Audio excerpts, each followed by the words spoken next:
بسم اللہ الرحمن الرحیم۔ السلام علیکم، میں ہوں آپ کا بھائی عباس سمدانی۔ آپ دیکھ رہے ہیں جعفریات ٹی وی۔ آج کا ہمارا ٹاپک ہے حقیقت شام غریباں۔ دوستو، یہ سوال پیدا ہوتا ہے کہ شام غریباں واقعہ بھی ہوئی ہے اور اس میں بے انتہا مظالم بھی ہوئی ہیں، تو وہ مظالم کس قسم کے تھے اور ان کی حدود، لیمٹ، باؤنڈری لائنز کیا تھیں کہ جس حد سے آگے بڑھنے سے ظالمین اور ملائین کی جبروتیت الہیہ نے روکا ہوا تھا۔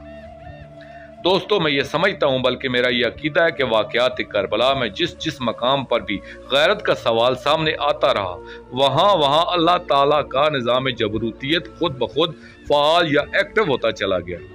حقیقت یہ ہے کہ امام مظلوم علیہ السلام کی شہادت عظمیٰ کے بعد ظالمین نے نماز جمعہ ادا کی۔ اس کے بعد ابن سعد ملعون نے تمام ظالمین میں شہدائے کربلا علیہم السلام کے سرہائے اطہر تقسیم کیے اور یہ اعلان کیا کہ جو آدمی از خود کوفہ جانا چاہتا ہے یا جس کی کوئی مجبوری ہو تو وہ فوراً کوفہ چلا جائے، اور باقی لوگ اپنے ملائین کی لاشیں دفن کرنے کے بعد دوسرے دن کوفہ جائیں گے۔ پھر ابن سعد ملعون نے 10 نامور ملائین کو امام مظلوم علیہ السلام کا سر عطر دے کر فوراً کوفہ روانہ کر دیا تاکہ یہ لوگ جا کر عبید اللہ ابن زیاد ملعون کو تازہ رپورٹ پیش کریں، جس کا تفصیلی ذکر میں پہلے کر چکا ہوں، یعنی شمر ملعون، خولی ملعون وغیرہ۔ بعض مورخین نے یہ بھی لکھا ہے کہ شہداء کے سرہائے اطہر 11 محرم کو جدا کیے گئے اور اس دن سرہائے اطہر قبائل کے حساب سے تقسیم کیے گئے تھے۔ بہرحال باقی شہداء کے سروں کے بارے میں جو بھی فیصلہ ہوا ہو، یہ بات ثابت ہے کہ شام غریباں کے مبینہ تمام مرکزی کردار امام مظلوم علیہ السلام کی شہادت کے بعد ان کا سر اطہر لے کر کوفہ روانہ ہو گئے تھے۔ پھر شامی ملائین نے حرم میں توحید اور رسالت کی طرف جسارت کا قدم بڑھایا۔ اس دوران جو واقعات رونما ہوئے وہ میں بیان کر چکا ہوں، یعنی سرکار سوید سے لے کر بکر ابن وائل کی مستور تک کئی افراد نے اپنے تئیں اس عمل کو روکنے کی کوشش کی۔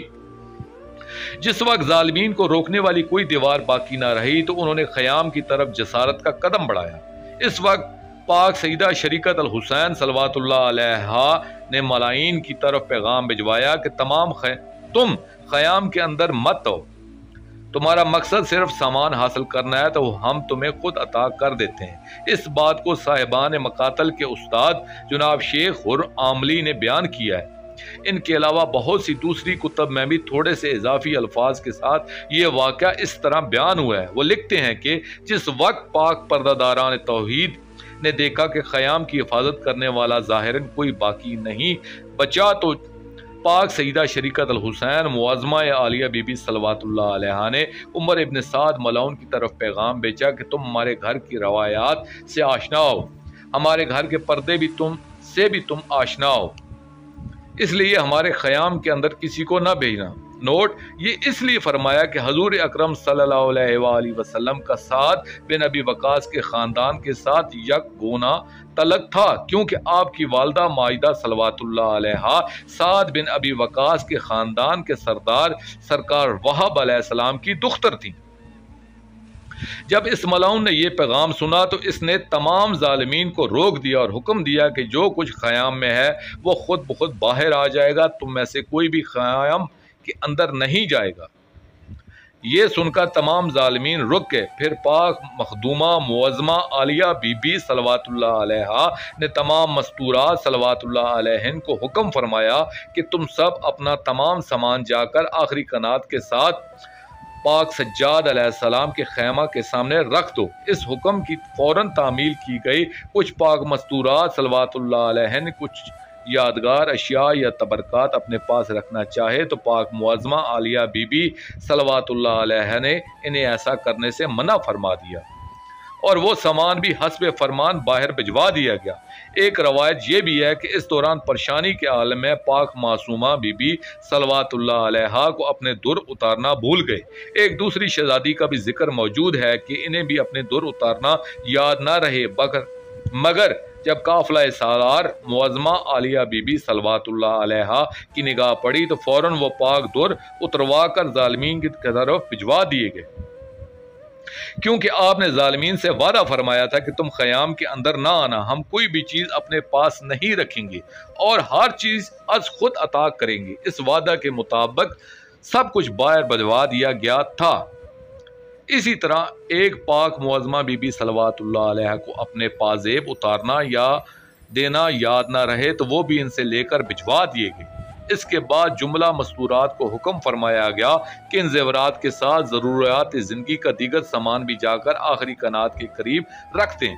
ہر پاک مستور نے اس حکم کی تعمیل کی۔ اس وقت شہزادہ امیر قاسم علیہ السلام کی پاک دلہن صلوات اللہ علیہ نے عرض کیا کہ پھپھی اماں، جو گوشوارے مجھے پاک بابا علیہ السلام نے جہیز میں عطا فرمائے تھے، اگر آپ کی اجازت ہو تو وہ میں رکھ لوں۔ معظمہ کونین بی بی صلوات اللہ علیہ نے پاک دلہن صلوات اللہ علیہ کے سر اطہر کی ردا پر بوسہ دے کر دریافت فرمایا کہ میری بیٹی، کیا یہ گوشوارے آپ کو اپنے پردہ سے زیادہ عزیز ہیں؟ انہوں نے عرض کیا کہ نہیں۔ فرمایا پھر پردے کا صدقہ سمجھ کر یہ گوشوارے بھی امت کو عطا کر دیں۔ پاک سجاد علیہ السلام کو آخری کنات کے دروازے کے قریب والے خیمہ میں سلا دیا گیا۔ اس خیمہ کے سامنے اپنی نگرانی میں پاک شریکت الحسین معظمہ بی بی صلوات اللہ علیہ نے تمام سامان رکھوا دیا۔ پھر ایک کنیز کو حکم فرمایا کہ اب تم جا کر ظالمین سے کہہ دو کہ وہ آ کر نبی زادیوں صلوات اللہ علیہ کا سامان لوٹ لیں۔ شہزادہ امیر قاسم علیہ السلام کی پاک دلہن صلوات اللہ علیہ سے روایت ہے کہ ہم خیمہ کے اندر سے یہ منظر دیکھ رہی تھی کہ جب تمام سامان باہر پہنچ گیا تو سب سے پہلے خیام میں جو شخص داخل ہوا اس کی دونوں آنکھیں نیلے رنگ کی تھیں۔ اور بھی کچھ لوگ اندر داخل ہوئے جنہوں نے سب سامان اٹھایا اور باہر چلے گئے۔ اس فرمان سے معلوم ہوتا ہے کہ سب سے پہلے خیام میں داخل ہونے والا شخص شمر ملعون ہرگز نہیں تھا، بلکہ کوئی اور ملعون تھا، کیونکہ شمر ملعون کی صرف ایک آنکھ تھی، یعنی وہ کانا تھا، اور اس روایت میں 2 آنکھوں کا ذکر ہے۔ اس نیلی آنکھوں والے ملعون کے بعد اس کے چند ساتھی خیام میں داخل ہوئے اور وہ لوگ تمام مال و اسباب اٹھا کر باہر لے گئے۔ پھر مال کی تقسیم کے وقت وہ باہر ایک دوسرے سے لڑتے رہے۔ کوئی ملعون کہتا تھا کہ یہ زیور میں لوں گا، کوئی ملعون کہتا تھا کہ یہ چیزیں میں کسی اور کو نہیں لینے دوں گا، وغیرہ وغیرہ۔ کچھ لوگ کہتے ہیں کہ عرب کا ایک محاورہ تھا کہ ہر ظالم کو ازق العین کہا جاتا تھا۔ جب گھر کا تمام سامان، زیور، کپڑے اور تبرکات وغیرہ آخری کنات کے اندر رکھوا دیے گئے تو اس سے پاک معظمہ عالیہ بی بی صلوات اللہ علیہ کا وعدہ اور فرمان تو پورا ہو گیا، مگر یہ بھی ایک حقیقت ہے کہ کوئی غیر معصوم ان کے استعمال کی کسی چیز کو مس نہیں کر سکتا تھا۔ اس لیے یہ ایک حتمی اور یقینی بات ہے کہ وہ اشیاء جو پاک پردہ داران توحید و رسالت صلوات اللہ علیہ کے استعمال میں آ چکی تھی، انہیں خالق کائنات نے اپنے مخفی خزانہ میں مذخور فرما لیا تھا، اور کسی ظالم ملعون کی نجس نگاہ نے ان مقدس اشیاء کو دیکھا ہی نہیں تھا کہ وہ کیا کیا چیزیں تھیں، اور جو چیزیں ان کے استعمال میں تو نہیں آئی تھیں مگر ان کے پاک نام سے منسوب ہو چکی تھی، ان ظالمین نے دیکھا ضرور تھا مگر انہیں ہاتھ نہیں لگا سکتے تھے۔ مثلا کچھ بچی ہوئی مہندی تھی تو اسے ظالمین نے دیکھا ضرور تھا، مگر جو ہی کسی غیر معصوم کی نگاہ پڑی اور اس نے مہندی کو مس کرنا چاہا تو وہ فوراً راکھ میں تبدیل ہو گئی۔ اسی طرح کچھ باقی ماندہ زعفران تھا تو اسے بھی ظالمین نے دیکھا تھا مگر اسے ہاتھ نہیں لگا سکتے تھے، بلکہ وہ بھی راکھ میں بدل گیا تھا۔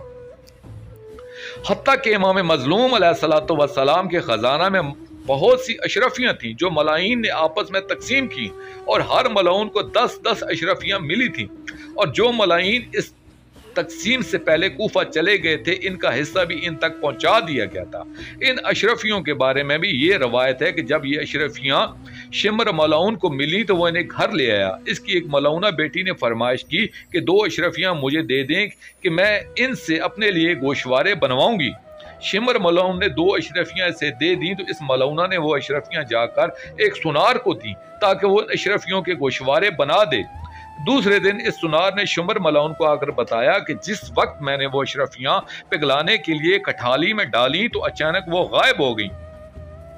شمر ملعون نے کہا کہ تم جھوٹ بول رہے ہو۔ سنار نے کہا تم مجھ سے قسم لے لو۔ شمر ملعون نے کہا کہ میں تم سے قسم نہیں لیتا، میرے پاس ان اشرفیوں کے ساتھ کی 8 اشرفیاں ابھی باقی ہیں، تم ان اشرفیوں کو میرے سامنے پگلانے کے لیے کٹھالی میں ڈالو، میں بھی دیکھوں گی یہ ہوا کیسے ہے۔ اس سنار نے فوراً شمر ملعون سے وہ 8 اشرفیاں لیں اور شمر ملعون کو ساتھ لے کر دکان پر آ گیا۔ پھر اس ملعون ازل کے سامنے سنار نے جب وہ 8 اشرفیاں کٹالی میں ڈالیں تو شمر ملعون کے دیکھتے ہی دیکھتے وہ غائب ہو گئی۔ اس واقعہ سے یہ حقیقت واضح ہو گئی کہ امام مظلوم علیہ الصلوۃ والسلام کی ملکیت میں جو سکہ رائج الوقت تھا، اسے حاصل کر لینے کے باوجود کوئی ظالم اپنے تصرف و استعمال میں نہیں لا سکا تھا۔ اسی بات سے یہ استنباط کرنا عین مبنی پر حقیقت ہے کہ پردہ داران توحید و رسالت صلوات اللہ علیہ کے استعمال کی ذاتی اشیاء یا ان کے پاک نام سے منسوب چیزیں کسی غیر معصوم یا ظالم ملعون کے تصرف میں کیسے آ سکتی تھی؟ جب ظالمین نے خیام کے باہر موجود سامان کو دیکھا تو صرف وہ سامان باقی رہ گیا تھا جو صرف کنیزوں اور اصحاب کی مستورات سلام اللہ علیہن کا تھا، اور چونکہ وہ سامان ان ملائین ازل کی توقع سے بہت کم ہی تھا، اس لیے ان ظالمین کو گمان ہوا کہ شاید ہمیں پورا سامان نہیں دیا گیا۔ اس لیے انہوں نے دوبارہ پروگرام بنایا کہ اب انہیں خیام میں داخل ہو کر خود تحقیق کرنا چاہیے۔ اس موقع پر ایک روایت یہ بھی میری نگاہ سے گزری ہے کہ ان ملائین ازل نے پہلے اپنی کچھ عورتوں کو جاسوسی کی غرض سے خیام کے اندر بھیجا تھا کہ تم اندر جا کر غور سے دیکھو کہ پاک مستورات صلوات اللہ علیہن کے پاس کیا کچھ باقی ہے کہ جو ہمیں نہیں دیا گیا اور ہم سے چھپایا گیا ہے، واللہ علم بالصواب۔ پھر انہوں نے مکمل تیاری کر کے خیام میں داخل ہونے کا پروگرام بنایا تو بلند آواز سے 3 دفعہ نعرہ تکبیر بلند کیا، گویا یہ الرٹ ہونے کا ایک کاشن یا اشارہ تھا۔ بس یہی وقت تھا کہ جب غیرت الہیہ کو جوش آیا۔ پھر کیا ہوا؟ تاریخ کے الفاظ ہیں کہ جس وقت ان ملائین ازل نے 3 بار نعرہ تکبیر بلند کیا تو پھر یک لخت کائنات میں زلزلہ آیا، زمین و آسمان پر تاریکی چھا گئی، آسمان سے خون کی بارش ٹوٹ کر برسی، اور اس وقت ایک منادی نے عرش سے ندا دی کہ یا امت مطہرہ وفقکم اللہ علی الضحیٰ والفطر، اے امت مطہرہ، اب اللہ تمہیں کبھی عید نصیب نہیں کرے گا اور نہ تم عید الفطر کو اور نہ ہی عید الاضحیٰ کو پا سکو گے۔ امام صادق آل محمد علیہ الصلوۃ والسلام کے سامنے جس وقت اس ندا کا ذکر کیا گیا تو آپ نے فرمایا کہ اللہ کی قسم یہ ذلیل امت عیدوں سے ہمیشہ ہمیشہ محروم رہے گی، اور یہ امت عیدوں پر اس وقت تک موافق نہ ہو سکے گی کہ جب تک ہمارا آخری فرزند ہمیشہ سلامت رہے، آ کر ہمارے تمام گھر کا انتقام نہیں لے گا۔ میں عرض کر رہا تھا کہ جب امت ملعون نے خیام کی طرف جسارت کا قدم بڑھانے کا ارادہ کیا تو پھر عین اسی وقت سیاہ طوفانی آندھی چلی جس میں دل ہلا دینے والی گرج، چمک اور سرخی تھی۔ وہ ایک ایسا خوفناک منظر تھا کہ آج تک کسی آنکھ نے ایسا ہولناک منظر نہیں دیکھا تھا۔ اس وقت سورج کو گرہن لگا اور پوری کائنات پر سیاہ رات چھا گئی، جیسا کہ صاحب الاتحاف فی الحب الاشراف اور تہذیب التہذیب سے لے کر سوا کے مورکہ تک سب لوگوں نے لکھا ہے کہ اس وقت ایسا شدید گرہن لگا کہ دنیا پر سیاہ رات چھا گئی اور آسمان پر ستارے ظاہر ہو گئے۔ پھر اس کے فوراً بعد ایک سیاہ رنگ کا بادل آسمان پر چھا گیا اور اس بادل سے ایک گرجدار آواز آئی کہ جسے وہاں موجود ہر خاص و عام نے سنا کہ قتل واللہ امام بن امام صاحب مواز حسنہ۔ اسی بات پر تبصرہ کرتے ہوئے بیان فرماتے ہیں کہ سورج گرہن ہمیشہ قمری مہینے کے آخری دنوں میں لگتا ہے، مگر یہاں 10 محرم کے دن جو تاریخ کا شدید ترین سورج گرہن لگا یہ معمول کے گرہنوں میں سے نہیں تھا، بلکہ اس سورج گرہن کی وجہ یہ تھی کہ ہر زمانے میں امام زمانہ علیہ الصلوۃ والسلام کا نور اقدس اس عالم موجود کی وجہ و بقا ہوتا ہے، اور اگر نور امام زمانہ علیہ الصلوۃ والسلام ایک لمحہ یعنی چشم زدن کے لیے بھی اس کائنات سے منقطع ہو جائے تو یہ کائنات ایک دھماکے کے ساتھ فنا ہو جائے، کیونکہ اسی پاک نور کی وجہ سے ہی کائنات کی ہر شے باقی رہتی ہے۔ مگر واقع شہادت عظمیٰ کے وقت 1 سیکنڈ کے 1,00,000 حصوں میں سے ایک حصہ کے لیے نور امام زمانہ علیہ الصلوۃ والسلام کائنات کے لیے معطل ہوا تو اس کا اثر یہ تھا کہ کائنات کے فنا ہونے کے امکانات پیدا ہو گئے، سورج کو گرہن لگ گیا، دنیا تاریک ہو گئی اور کائنات کو دن میں تارے نظر آ گئے۔ تمام صاحبان کتب و تاریخ و مقاتل یہ لکھتے ہیں کہ امام مظلوم علیہ الصلوۃ والسلام کی شہادت کے بعد سورج گرہن لگا، مگر ظالمین نے اس کی پرواہ نہیں کی اور اسے معمول کا گرہن سمجھا، لیکن جب تمام ملائین نے 3 بار نعرہ تکبیر بلند کیا اور وحدت کبریٰ کے خیام فلک احتشام پر حملہ کرنے کا پروگرام بنایا اور خیام پاک کی بے حرمتی کے لیے جسارت کا قدم بڑھانے کا ارادہ کیا تو عین اسی وقت سرخ اور سیاہ طوفان نما آندھی چلی۔ اس آندھی کے ساتھ ہی ایک سیاہ رنگ کا بادل آسمان پر چھا گیا۔ اس بادل کے اندر سے بڑی ہیبت ناک گرج اور چمک کا سلسلہ شروع ہو گیا اور اس کی ہر گرج کے ساتھ کربلا کی زمین لرز اٹھتی تھی۔ پھر اس ہیبت ناک بادل سے خون کی بارش شروع ہوگی جس سے ساری زمین ایک مقتل گاہ کی تصویر نظر آتی تھی۔ ابن عساکر نے تو یہ بھی لکھا کہ یہ منظر پورے دن تک باقی رہا۔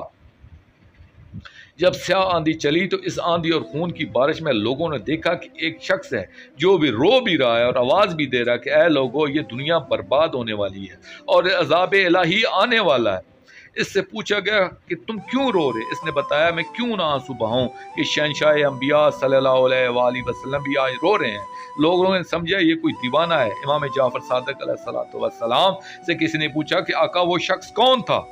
جو اس وقت گریہ کر رہا تھا؟ فقال ما ترى الجبرائیل، واللہ وہ سرکار جبرائیل علیہ السلام تھے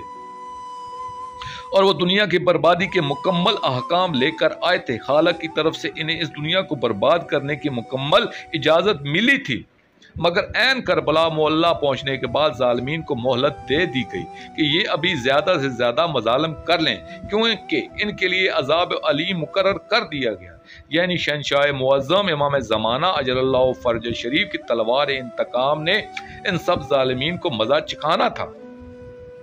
میں عرض کر رہا تھا کہ جب ظالمین نے خیام توحید اور رسالت کی بے ادبی کا ارادہ کیا تو کائنات تباہی اور بربادی کے کنارے پر پہنچ گئی۔ اسی وقت کائنات ہی میں ایسے آثار ظاہر ہوئے جو پاک گھر کی قدرت کاملہ کے گواہ بن گئے۔ بہت سے صاحبان مقاتل و تاریخ نے تو یہاں تک لکھا ہے کہ یہ ہولناک منظر پورے 40 دن تک دنیا پر باقی رہا، یعنی پاک مخدرات عصمت صلوات اللہ علیہ جس وقت کوفہ سے شام جاتے ہوئے کربلا معلیٰ تشریف لائیں تو اس وقت تک یہ منظر باقی رہا اور آسمان کا رنگ پورے 3 ماہ تک اسی طرح رہا جیسے جمے ہوئے خون کا لوتھڑا ہوتا ہے۔ فلسطین کے ایک مفتی کا بیان ہے کہ شام غریبہ یعنی 10 محرم کی شام کو اور 11 محرم کی رات کو خون کی اس قدر بارش ہوئی